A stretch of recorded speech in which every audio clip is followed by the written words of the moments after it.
नमस्कार साथियों, देखिए वर्तमान में हमारी जो शिक्षा नीति है जो चल रही थी उसमें एक बदलाव हुआ है और आज हम चर्चा करने वाले हैं हमारी जो नेशनल एजुकेशन जो पॉलिसी है उसमें हुए बदलाव के बारे में कि उस नीति में क्या क्या बदलाव हुए, क्या क्या प्रावधान नए आए हैं जिनके बारे में हम चर्चा करेंगे, जो हमें आगामी वर्षों में देखने को मिलेंगे और जिनको हमें फॉलो करते हुए आगे बढ़ना है। उस एजुकेशन नीति के बारे में मैं बात करता हूं।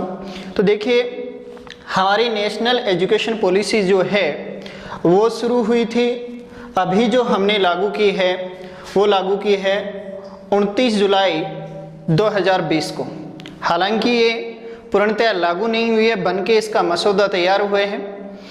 जो मसौदा बनाने वाले हमारे थे वो कौन हैं कि कस्तूरी रंजन साहब। कस्तूरी रंजन कौन हैं? हमारे इसरो जो है उसके पूर्व चीफ थे जिनकी देखरेख में ये मसौदा तैयार हुआ है। और इस एजुकेशन पॉलिसी जो है, राष्ट्रीय शिक्षा नीति जो है, इसको मंजूरी मिली उस हमारी जो कमेटी थी उसकी अध्यक्षता किसने की? हमारे प्रधानमंत्री नरेंद्र मोदी ने। ये शिक्षा नीति कब से चली आ रही थी? जो प्रेजेंट टाइम में जिस शिक्षा नीति को हम फॉलो करते आ रहे हैं, जिसका अनुसरण हम कर रहे हैं, वो 1986 से चली हुई आ रही है। 1986 से आज 34 साल बाद में फिर से हमारी शिक्षा नीति में क्या हुआ है? बदलाव हुआ है। कितने साल बाद? 34 साल बाद। और इसमें एक बहुत बड़ा महत्वपूर्ण बदलाव हुआ है, वो है हमारा एक डिपार्टमेंट था मानव संसाधन विकास मंत्रालय, जिसका नाम बदल करके क्या कर दिया गया है? शिक्षा मंत्रालय हो जाएगा। अब क्या हमारा जो मानव संसाधन विकास मंत्रालय है वो क्या शुरू से इसका नाम यही था? जी नहीं, ऐसा नहीं है। देखिए 26 सितंबर 1985 20 सितंबर 1985 तक इसका नाम था शिक्षा मंत्रालय। राजीव गांधी साहब ने इसका नाम बदल करके किया था मानव संसाधन विकास मंत्रालय, जो आज फिर से शिक्षा मंत्रालय में इसका नाम चेंज कर दिया गया है। और वर्तमान में हमारे मानव संसाधन विकास मंत्रालय के जो मंत्री हैं, उन मंत्री महोदय का नाम है श्रीमान रमेश पोखरियाल निशंक। तो ये हमारी शिक्षा नीति जो है ये इसमें पॉलिसी में चेंज हो रहा है, लेकिन शिक्षा होती क्या है? सबसे पहले हमें ये जानना चाहिए कि एजुकेशन क्या है, वास्तव में एजुकेशन होती क्या है उसके बारे में जानना चाहिए कि education is a fundamental for achieving, education is a fundamental for achieving full human potential, full human potential. तो देखिए फुल ह्यूमन पोटेंशियल को प्राप्त करने के लिए developing and equitable and just society and promoting national development, शिक्षा जो है पूर्ण मानव क्षमता को प्राप्त करने, उसकी एक न्याय संगत और न्यायपूर्ण समाज के विकास और राष्ट्रीय विकास को बढ़ावा देने के लिए मूलभूत आवश्यकता क्या है? शिक्षा है, जिसके तरीके से इंसान कंप्लीटली डेवलप हो सकता है। उसमें नैतिक, सामाजिक, व्यवहारिक गुण का डेवलपमेंट जिससे वो होता है वो होती है हमारी शिक्षा। शिक्षा के बारे में हमारे संविधान निर्माता डॉक्टर भीमराव अंबेडकर ने कहा है कि वह शिक्षा जो है वो शेरनी का दूध है, जो इसे पिएगा वो शेर की तरह दहाड़ेगा। और मैं तो ये कहता हूं कि ये दूध जो है, इस शेरनी, शिक्षा रूपी शेरनी का दूध जो जितना पिएगा वो उतना ही दहाड़ेगा, ये मेरा मानना है। बात करते हैं कि शिक्षा में ये जो बदलाव हुए उसकी हमें जरूरत क्यों पड़ी, इसकी आवश्यकता हमें क्यों हुई। तो देखिए शिक्षा में सुधार की आवश्यकताएं हमें क्यों हुई उस बात को हम देखते हैं। शिक्षा में सुधार की आवश्यकता इसलिए हुई 2030 तक। कब? 2030 तक भारत जो है वो दुनिया का सबसे युवा देश होगा, सबसे युवा देश। यंग जनरेशन वर्ल्ड में सबसे ज्यादा यदि किसी कंट्री में है तो वो भारत में है। और यदि युवा देश है तो युवाओं का जब तक विकास नहीं होगा तब तक देश का विकास नहीं होगा। फॉर्मूला है कि भाई देश का भविष्य यदि है तो वो है युवा प्लस शिक्षा में। युवा प्लस शिक्षा में। और शिक्षा कौन सी होनी चाहिए? उच्च शिक्षा जो है वो गुणवत्तापूर्ण होनी चाहिए। बेस अच्छा बनने के बाद हमारी जो उच्च शिक्षा गुणवत्तापूर्ण होनी चाहिए, तभी हमारा युवा सुदृढ़ होगा।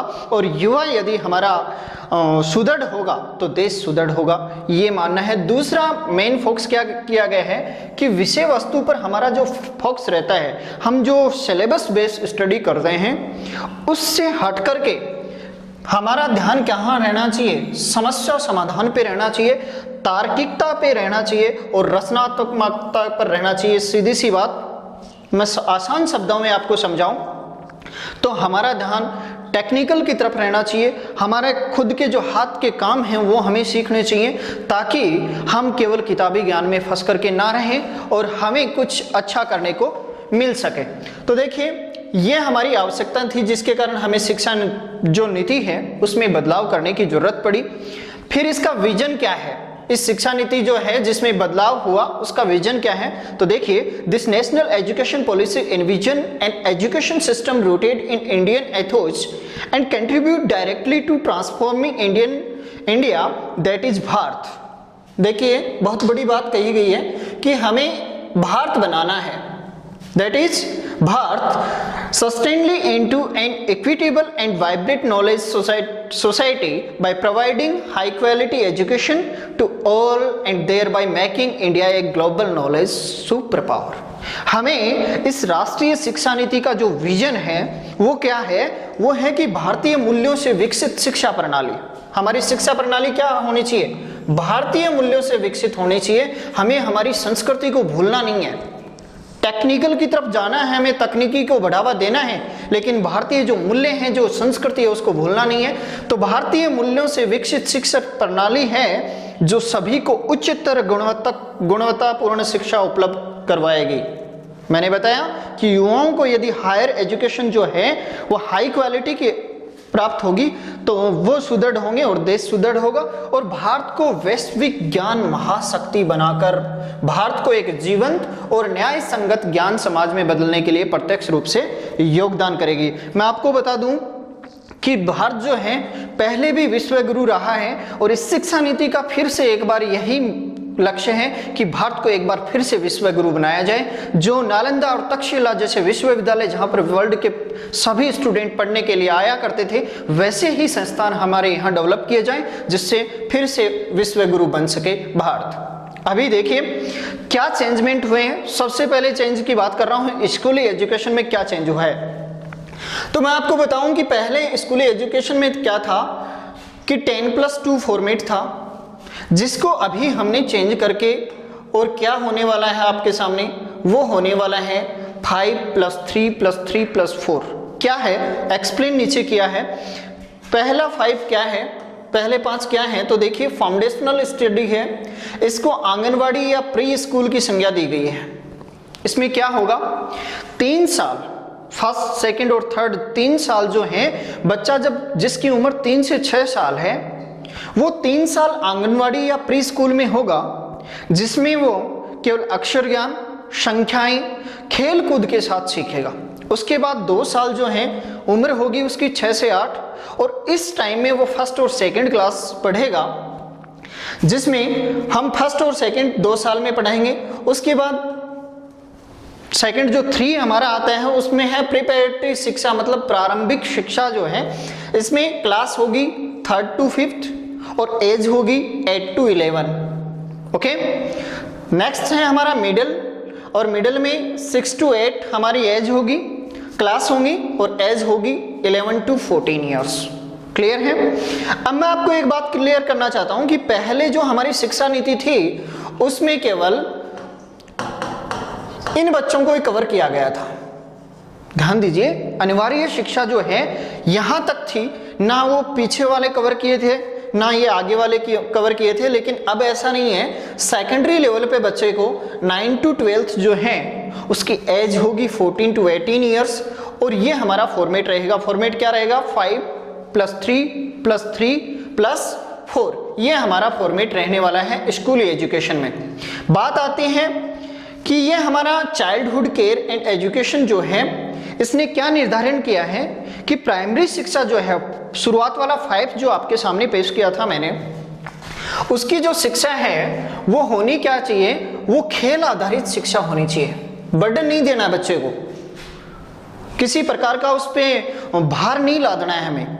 खेल आधारित शिक्षा होनी चाहिए। उसकी तार्किक सोच को हमें बढ़ावा देना है, उसमें समस्या समाधान की कला को हमें पनपाना है, उसमें संगीत के प्रति हमें रुचि बढ़ानी है, उसका व्यवहार के बारे में बताना है, आदि बहुत सारी चीजें हैं जिन पे बल देना है, लेकिन उस पर किसी प्रकार का फोर्स नहीं देना है, किसी प्रकार से उसको दबाना नहीं है।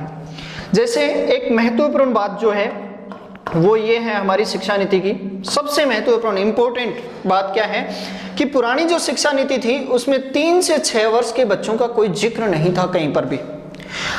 मैं आपको बता दूं, मनोवैज्ञानिक तरीके से भी अगर आपने कभी अध्ययन किया है, या मैं आपको बता रहा हूं कि मनोवैज्ञानिक तरीके से 6 वर्ष तक की उम्र का जो बच्चा है उसका 85% मस्तिष्क विकसित होता है। और उस टाइम के बच्चे को यदि हम नेग्लेक्ट कर रहे हैं, उसको हम नकार रहे हैं, उसको ध्यान नहीं दे रहे हैं, तो सीधी सी बात है हमारा 85% जो माइंड डेवलप हुआ है उसमें हमने कुछ नहीं बढ़ा।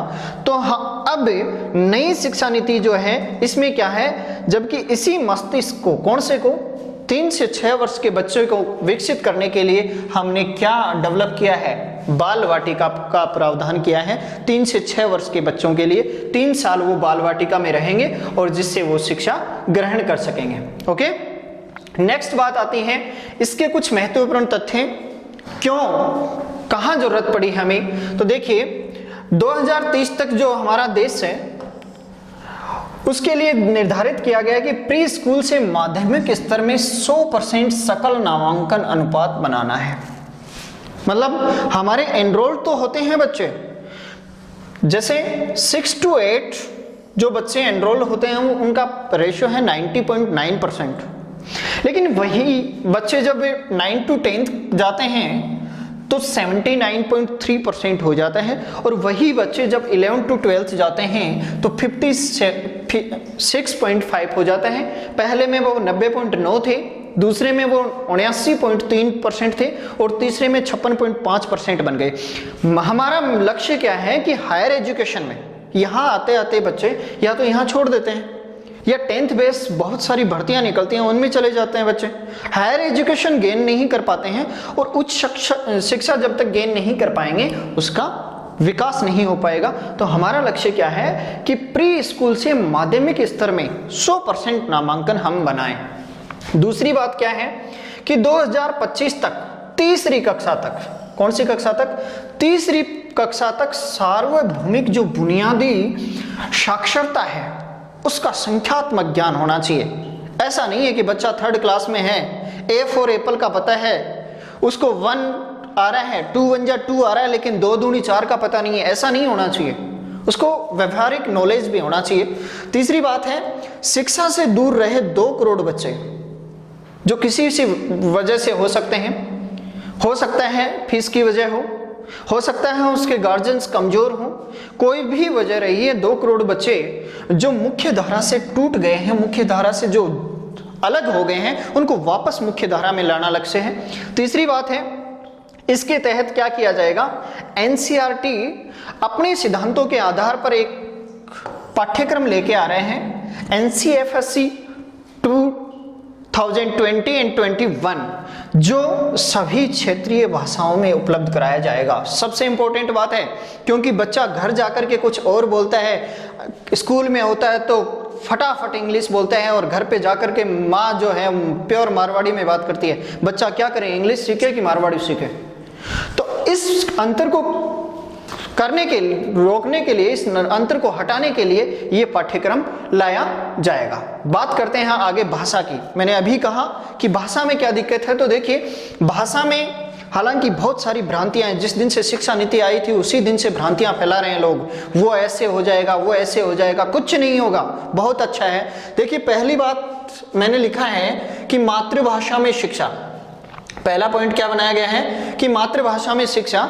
बात यह आती है कि साफ साफ लिखा हुआ है कि जो शिक्षण कार्य है, कौन सा कार्य, शिक्षण कार्य, केवल शिक्षण कार्य मातृभाषा में होना चाहिए। ऐसी कोई पाबंदी नहीं है कि कौन सी भाषा मत सिखाओ बच्चे को, ये साफ कहा गया है इसमें कि 2 से 8 साल की उम्र का जो बच्चा है वो भाषा जल्दी सीख सकता है, उसमें बहुत ज़्यादा कैपेसिटी होती है भाषा सीखने की।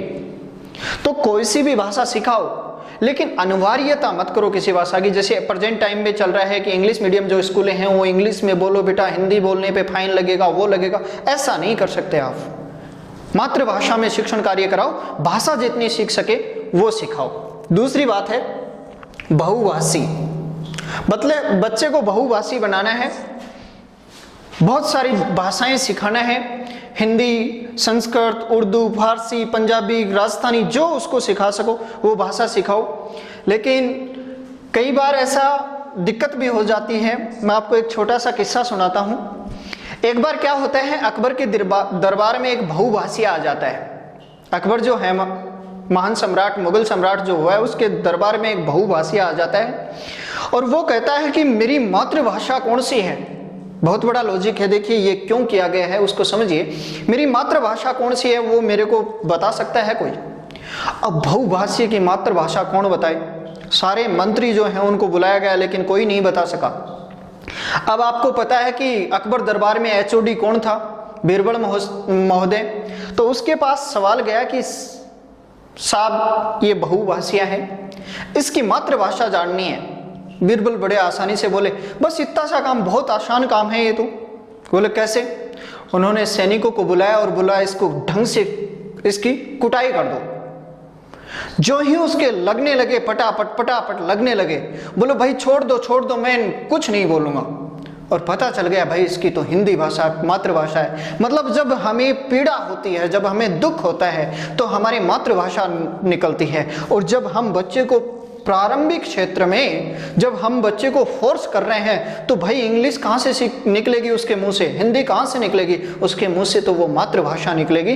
तो हमें बहुभाषिया बनाना है बच्चे को, एक पे डिपेंड नहीं करना है, अनिवार्यता नहीं करनी है। तीसरी बात आती है संस्कृत को बढ़ावा। मैं आपको बता दूं और बहुत सारे शोधों में ये तय हो चुका है कि विश्व की, भारत की बात नहीं कर रहा हूं, विश्व की सबसे बड़ी मनोवैज्ञानिक भाषा है। सबसे बड़ी वैज्ञानिक भाषा कौन सी है? हमारी जो संस्कृत है वो सबसे बड़ी वैज्ञानिक भाषा है। संस्कृत विश्व की सबसे बड़ी वैज्ञानिक भाषा है और हम इसको नकार रहे हैं बार बार। तो ऐसा नहीं करना है। शिक्षा नीति में साफ कहा गया है कि संस्कृत को क्या हमें पहचानना है। बात आती है आगे कि 10वीं और 12वीं बोर्ड परीक्षाओं पे क्या फर्क पड़ने वाला है? बहुत बड़ा फर्क पड़ने वाला है। जो बच्चे रट के पास हो जाया करते थे उनके लिए बुरी खबर है। क्यों?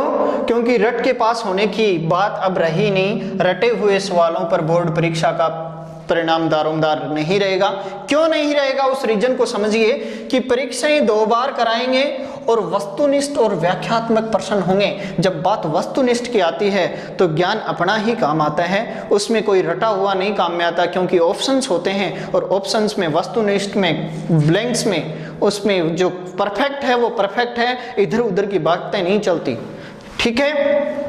इसके साथ एक बहुत अच्छी बात, इसको बिल्कुल ध्यान से समझिएगा, स्ट्रीम सिस्टम को बनाएंगे लचीला। स्ट्रीम सिस्टम क्या है? जैसे अभी मोस्ट ऑफ 3 स्ट्रीम चल रहे हैं, साइंस है, आर्ट्स है और कॉमर्स है।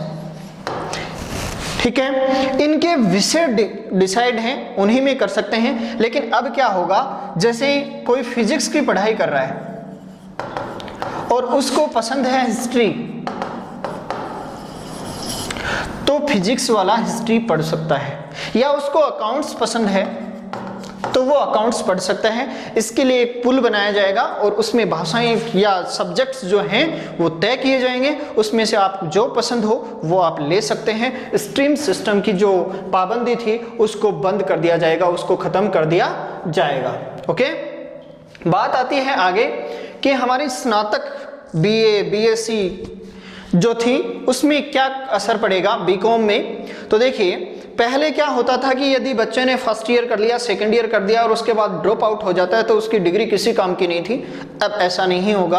अब बहुत बेनिफिट आपको मिलने वाला है। क्या कि यदि आपने 1 साल कॉलेज गए और उसके बाद छोड़ दिया तो आपका ऐसे ही जाया नहीं जाएगा वो साल, आपको सर्टिफिकेट मिल जाएगा उसका। उस ईयर का आपको क्या मिल जाना है? सर्टिफिकेट। यदि आपने 2 साल वहां चले गए तो आपको डिप्लोमा मिल जाना है। लेकिन यदि आपने 3 साल कर ली तो आपको डिग्री मिल जानी है। अब बात आती है ये वाले, ये क्या है, ये हमारे समझ में नहीं आएगा। तो देखिए मैं समझा देता हूँ क्या नहीं है।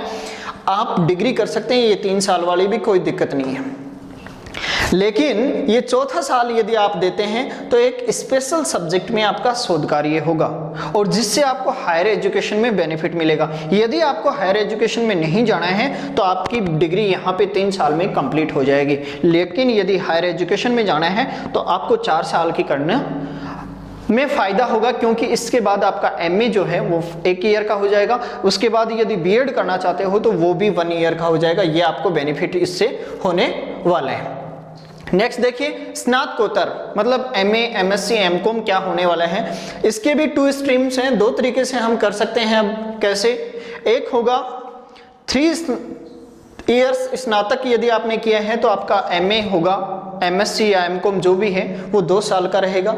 लेकिन यदि आपने 4 इयर्स में किया है स्नातक, प्री स्नातक जो है, यदि आपने ऐसे किया है तो आपका एमए, एमएससी, एमकॉम कितने साल का रहने वाला है, केवल 1 साल में आपका हो जाना है। क्योंकि एमए में किसी स्पेशल सब्जेक्ट को 2 साल पढ़ना होता है, 1 साल हमने पहले पढ़ लिया तो दूसरी साल अब हमारा हो जाएगा। इसके बाद क्या होने वाला है, उसके बाद हमारी बीएड, देखिए बहुत बड़ा बदलाव आपको देखने को मिलेगा। बीएड करने के 3 ऑप्शन आपके पास रहेंगे। कौन कौन से रहेंगे देखिए, पहला है बीएड 4 साल में होगी, दूसरा 2 साल में होगी, 1 साल में हो जाएगी। कैसे, 4 साल में तब होगी जब 12वीं के बाद आप इंटीग्रेटेड कोर्स में दाखिला ले लेते हैं, इंटीग्रेटेड कोर्स में आप प्रवेश लेते हैं तो 3 साल का आपका बीए रहेगा और उसके साथ साथ आपका बीएड भी चलता रहेगा।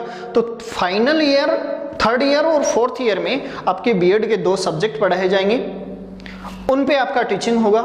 तो 4 साल की बीएड, 2 साल की कब रहेगी, जब स्नातक 3 इयर्स स्नातक करेंगे आप, 3 साल वाला स्नातक करेंगे तो आपका बीएड 2 साल का रहेगा। लेकिन यदि 3+1 वाला स्नातक आपने कर रखा है, प्रास्नातक आपने कर रखा है, तो आपका बीएड कितने साल का होगा, मात्र 1 साल का होगा। अभी देखिए बीएड को हमने देख लिया, उसके बाद देखिए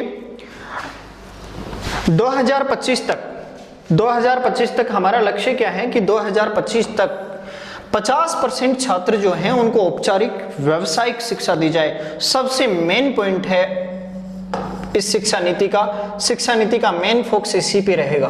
क्या कि 50% छात्रों को कम से कम औपचारिक व्यावसायिक शिक्षा दी जाए। देखिए हम कितने पिछड़े हुए हैं, हमारे पास अब हम कहाँ हैं, हम हैं केवल 5% से भी कम लोग व्यावसायिक शिक्षा ले पा रहे हैं, जबकि वर्ल्ड के अदर जो कंट्रीज हैं वो कहाँ हैं। देखिए अमेरिका की बात मैं आपके सामने करूं तो 52% जो छात्र हैं वो व्यावसायिक शिक्षा ग्रहण कर रहे हैं।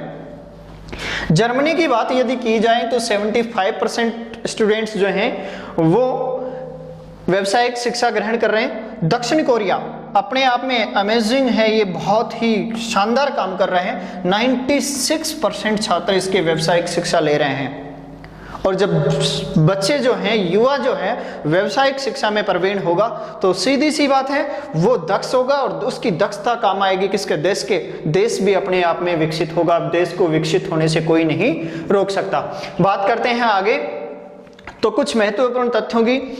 तो उन महत्वपूर्ण तथ्यों में सबसे पहले बात करता हूं कि बुनियादी जो सुविधाएं हैं, उनके वंचित जो क्षेत्र हैं और उनके जो वंचित समूह हैं, उनके जो बालक बालिका हैं, उसके लिए एक समावेशी कोष की स्थापना की जाएगी। किसकी? एक समावेशी कोष की स्थापना की जाएगी और विशेष शिक्षा जोन की स्थापना का प्रावधान इसमें किया गया है कि जो बच्चे किसी भी क्षेत्र में किसी भी तरीके से बुनियादी सुविधाओं से वंचित रह गए हैं, उनके लिए एक फंड तैयार किया जाएगा, उनके लिए एक जोन तैयार किया जाएगा जिसमें उनको वापस उस कड़ी में, जैसे मैंने पहले बताया कि 2 करोड़ छात्र जो पिछड़ चुके हैं उनको उस कड़ी में लाया जाएगा। एक महत्वपूर्ण सूचना और कि एमफिल के बिना सीधा पीएचडी कर सकते हैं। अब एमए के बाद आपको एमफिल करने की जरूरत नहीं है, सीधा आप पीएचडी में दाखिला ले सकते हैं। तीसरा है शोध को बढ़ावा देने के लिए नेशनल रिसर्च फाउंडेशन की स्थापना की गई है। जब टेक्निकल शिक्षा दी जाएगी तो सीधी सी बात है उसके लिए डिपार्टमेंट की स्थापना भी कर दी। अगला है भारतीय उच्च शिक्षा आयोग जो है उसका गठन कर दिया जाएगा, लेकिन किस किस क्षेत्र में छोड़ा जाएगा उसको ध्यान से देखिए। चिकित्सा और शिक्षा को छोड़ करके उच्च शिक्षा आयोग का जो उच्च गठन किया जाएगा। उसके बाद स्कूलों और उच्च शिक्षा दोनों को गुणवत्तापूर्ण ऑनलाइन और डिजिटल शिक्षा क्षेत्रीय भाषाओं में अध्ययन हेतु ई सामग्री उपलब्ध करवाई जाएगी। फिलहाल जो कोरोना पीरियड चल रहा है, लगभग सभी स्कूल, कोचिंग्स, सभी इंस्टीट्यूट, सभी ऑफिसेज लगभग सभी ऑनलाइन हैं। और ये ऑनलाइन जो है, मैं कहता हूं कि हालांकि संसार को बहुत बड़ा नुकसान पहुंचाया कोरोना में, लेकिन इस शिक्षा में आगे बढ़ाने का काम भी कोरोना ने किया है। ऑनलाइन का जो प्लेटफॉर्म, काफ़ी लोग जो पिछड़े हुए थे इस क्षेत्र में, वो भी आगे बढ़ करके इस टाइम में आ चुके हैं। तो यही फोकस रहेगा हमारी शिक्षा नीति में कि जब अच्छी से अच्छी गुणवत्तापूर्ण जो डिजिटल शिक्षा है उसको दी जाए। बात करते हैं प्रौढ़ शिक्षा की। तो प्रौढ़ शिक्षा के लिए एक महत्वपूर्ण बदलाव क्या किया गया है कि 2030 तक 100 युवा एवं प्रौढ़ 100% जो है 100% जो है वो युवा और प्रौढ़ जो हैं उनकी साक्षरता प्राप्ति का लक्ष्य रखा गया है कि 2030 तक 100% युवा और प्रौढ़ शिक्षित रहने चाहिए। कोई घर पे बैठ गया है, बुढ़ा है, तो उसको भी साक्षर कर दो। अगली बात है शिक्षक के लिए शिक्षा है, और शिक्षक की बात ना आए तो भी गलत बात है। तो देखिए, पहली काम किया गया है प्रभावकारी पारदर्शी शिक्षक भर्ती की परिकल्पना, लेकिन इसमें एक नया काम जो हमारे सामने रखा गया है वो है साक्षात्कार।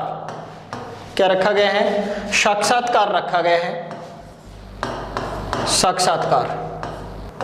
अब साक्षात्कार में क्या होगा? देखिए, इन्होंने ऐसा माना है कि साक्षात्कार के जरिए डेमो लेकर के टीचर का, उसके बाद डिसाइड करेंगे कि वास्तव में ये इसके योग्य है या नहीं है। राजस्थान शिक्षा मंत्री डोटासरा साहब ने इसका क्या किया है? विरोध किया है, और सभी को इसका पुरजोर विरोध करना भी चाहिए। ये वाजिब है, लाजमी है। क्यों? क्योंकि इसके पीछे देखो, बगैर लॉजिक के कोई बात नहीं करनी चाहिए। क्यों लाजमी है उसका रीजन सुनिए।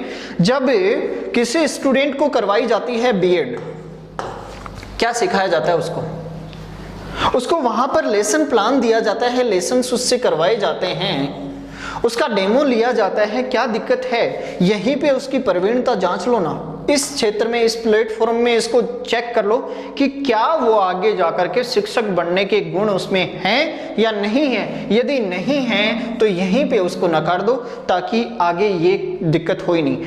अगर ये होगा तो इसमें गलत क्यों है उसका रीजन भी सुन लो कि यदि ये होगा तो हमारी जो भर्ती है उसमें भाई भतीजावाद फैलने वाला है। भाई भतीजावाद आप जानते होंगे क्या होता है। भाई भतीजावाद मतलब अपनों का अपनों को देना। कहावत है ना, अंधा बाटे रेवड़ी फिर अपनों को दे। तो वही कुछ होने वाला है। तो हम इसका विरोध कर रहे हैं, और हम सभी अगर इस बात को उठाएंगे तो इसमें चेंज भी हो जाएगा। दूसरी इंपॉर्टेंट बात है पदोन्नति कैसे होगी। अब ट्रांसफर तो होना ही नहीं है, कोई राजनीतिक दबाव नहीं लगेगा। कैसे होना है? ट्रांसफर केवल पदोन्नति से हो सकता है। और पदोन्नति कैसे होगी? वो होगी कार्य प्रदर्शन के आकलन के आधार पर। यदि आपका पेमेंट वृद्धि हो रहा है तो वो भी कार्य प्रदर्शन के आकलन के आधार पर होगा। यदि आपको पदोन्नति मिल रही है तो वो भी आपके कार्य को देख करके मिलेगा। इसमें एक बात जरूरी कर दी गई है, टेट, सी टेट हो, R TET, REET, S TET, कोई सा भी टेट हो, वो जरूरी कर दी गई है। कहां से? फाउंडेशनल से लेकर के सेकेंडरी लेवल तक इसको क्या कर दिया गया है? जरूरी कर दिया गया है। और लास्ट एंड फाइनल सबसे इंपॉर्टेंट बात जो इस शिक्षा नीति की है वो है शिक्षा में वित्त पोषण।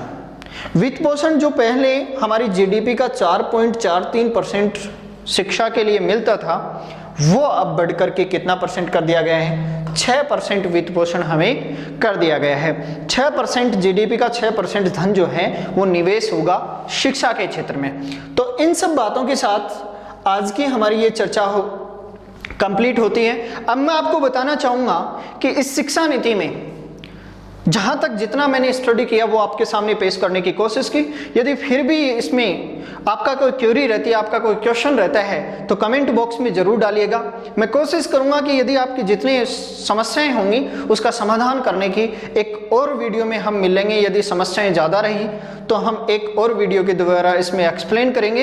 हम सब मिलके, आप और हम मिलकर के एक्सप्लेन करेंगे कि कैसे ये शिक्षा नीति है जिसमें क्या बदलाव हुए हैं, और इनके साथ हमें जीना है, चलना है और इनके साथ रहना है। जय हिंद, जय भारत।